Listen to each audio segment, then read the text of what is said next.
Salut à tous, c'est Xéon, j'espère que vous allez bien. Dans cette vidéo, on va remonter la culasse et caler la distribution. Mais avant ça, on va faire le rodage des sièges de soupape et c'est principalement ce qui va nous intéresser ici. Comme d'habitude, je vous invite à passer voir les précédentes vidéos afin de mieux comprendre mon projet, mais aussi car celle-ci pourrait potentiellement vous aider pour vos propres travaux. Donc on est parti pour le rodage des sièges de soupape. C'est vraiment une opération que je vous invite à faire car elle est très facile et permet de récupérer en compression et donc en performance. Cependant, cette méthode peut ne pas être efficace sur le long terme, voire pas efficace du tout, en fonction de l'état actuel de vos sièges de soupape et de vos soupapes. Parfois, il sera nécessaire de passer par un usineur pour refaire ou changer les sièges de soupape, et ceci s'accompagnera également par le changement des soupapes. Donc avant même d'effectuer le rodage, il va falloir vérifier l'état de vos différents éléments en se référant au code constructeur donné pour votre moteur. Cela concerne surtout les différents angles que l'on devra retrouver sur votre siège de soupape et également la largeur de la portée de votre soupape qui ne doit pas dépasser une valeur limite. Si vous avez des doutes sur l'état de vos éléments ou tout simplement que vous ne comptez pas investir pour remettre tout ça à neuf, ce qui peut se comprendre, vous pouvez tout de même faire le rodage et via les méthodes qu'on va voir dans la vidéo, vérifier si ça s'améliore ou non.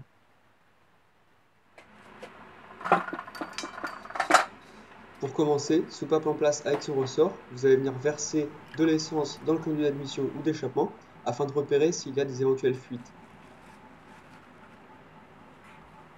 Dans mon cas, on s'aperçoit immédiatement qu'il y a des fuites assez importantes et que la soupape s'humidifie très rapidement.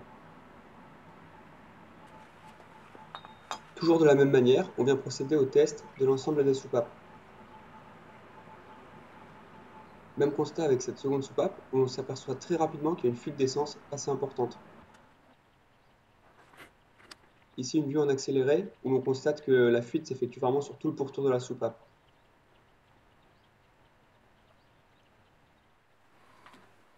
Maintenant, pour remédier au problème, on va utiliser un petit kit qui contient un rodoir. C'est une tige avec à ses extrémités des petites ventouses et de la pâte à rôder. Ce genre de kit, vous le trouvez pour une dizaine d'euros sur internet ou chez des grossistes automobiles. Le kit sera généralement composé de deux pâtes à rôder différentes, une avec un gros grain et une avec un grain fin. Personnellement, je vous conseille de ne pas utiliser le gros grain. J'ai trouvé qu'il attaquait assez fort et donc il était difficile de rattraper les rayures qu'il engendrait. Donc je vous conseillerais plutôt de partir directement sur le grain fin et à mon avis, vous réussirez à obtenir tout de même de bons résultats.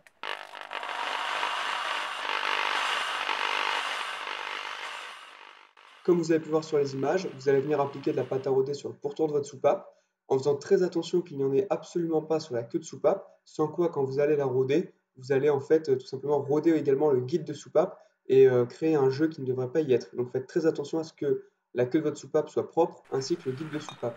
Donc vous déposez votre soupape sur la culasse, et ensuite à l'aide du rodoir, vous allez à la main venir faire des rotations ou à l'aide d'une perceuse. Je vous conseille au début d'utiliser la perceuse, ça vous fera gagner beaucoup de temps, et de faire à la main simplement à la toute fin pour avoir une finition nickel. Attention, quand vous utilisez la perceuse, pensez à changer de sens de rotation de temps en temps, et également à soulever la soupape, la faire tourner et la reposer. C'est important de faire ça, car à la main, bien sûr, il est naturel que la soupape change de sens dès qu'on avance et recule une main, mais avec la perceuse, il faut bien penser à changer le sens de rotation. Pareil à la main, pensez à soulever de temps en temps la soupape, à la tourner d'un quart de tour et à la reposer avant de reprendre le même mouvement. Donc il vous suffit de faire comme vous le voyez sur les images, et ceci permettra vraiment d'avoir un rodage bien uniforme et de récupérer un maximum d'étanchéité. Après avoir validé ces étapes, nettoyez parfaitement la soupape ainsi que son siège avec de l'essence, un pinceau, etc. afin de procéder à un nouveau test d'étanchéité.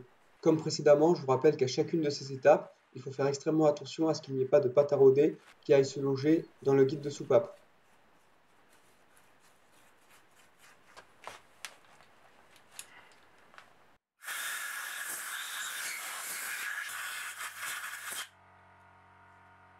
Donc là, dans la vidéo, vous m'avez déjà vu faire plusieurs tests.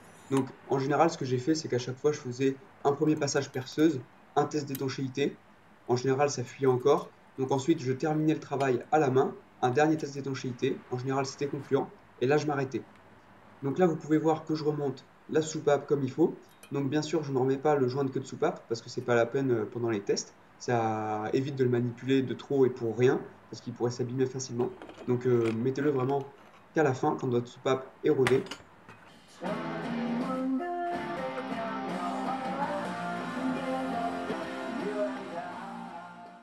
Comme vous pouvez le voir, après le rodage, il n'y a plus aucune fuite, même après une longue exposition à l'essence, ce qui est plutôt bien. Donc maintenant que toutes les soupapes ont été rodées, on va pouvoir tout simplement passer au remontage. Donc pour ça, bien sûr, on nettoie tout, on fait en sorte qu'il n'y ait vraiment plus aucune trace de pâte à roder, et puis on peut remonter les joints de queue de soupape. Là, je repose les joints à la main, il n'y a aucune difficulté, mais sans quoi on peut s'aider d'une petite douille, toujours en faisant extrêmement attention aux lèvres du joint, bien sûr. Avant de venir reposer la culasse, maintenant que tout est prêt, on va simplement faire un dernier test qui consiste simplement, cette fois-ci, à venir mettre en fait le liquide, donc l'essence, dans la chambre de combustion et mettre une soufflette dans le conduit d'admission ou d'échappement et de voir si des bulles s'échappent sur le bord des sièges de soupape.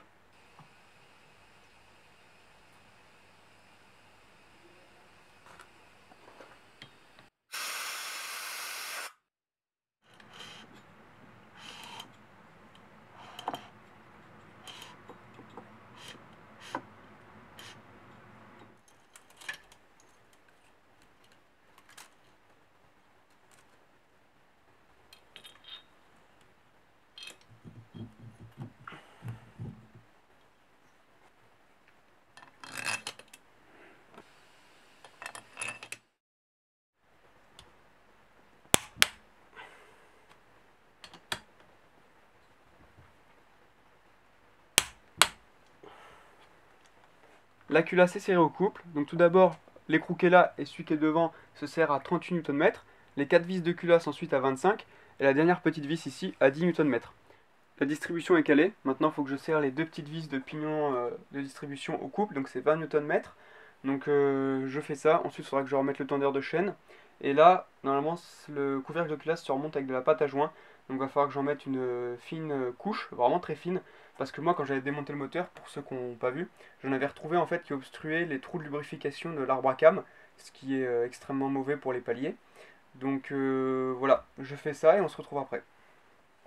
Pour ce qui est des repères, c'est très simple, vous en avez 4 à aligner.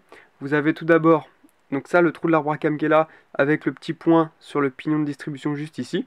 Et ensuite, plus bas, il faut aligner tout simplement le repère de clavette avec le petit index qui est juste ici, vous voyez, sur l'écartère.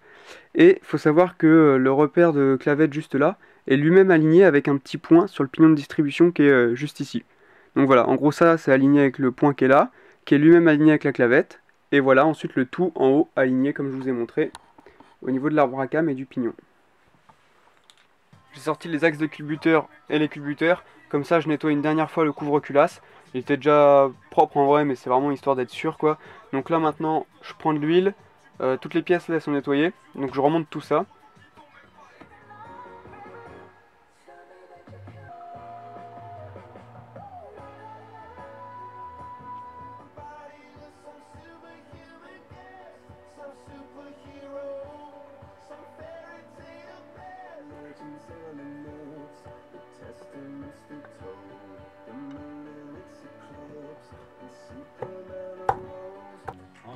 Pour le couvre-culasse, il va y avoir 16 vis à remettre, couple de serrage 10 Nm, et on commence par serrer de l'intérieur vers l'extérieur. Et c'est l'inverse quand vous démontez. Je viens de faire le jeu au culbuteur, donc à l'admission c'est 0,08 mm, et à l'échappement on a 0,15 mm. Donc ça c'est fait, maintenant on peut refermer.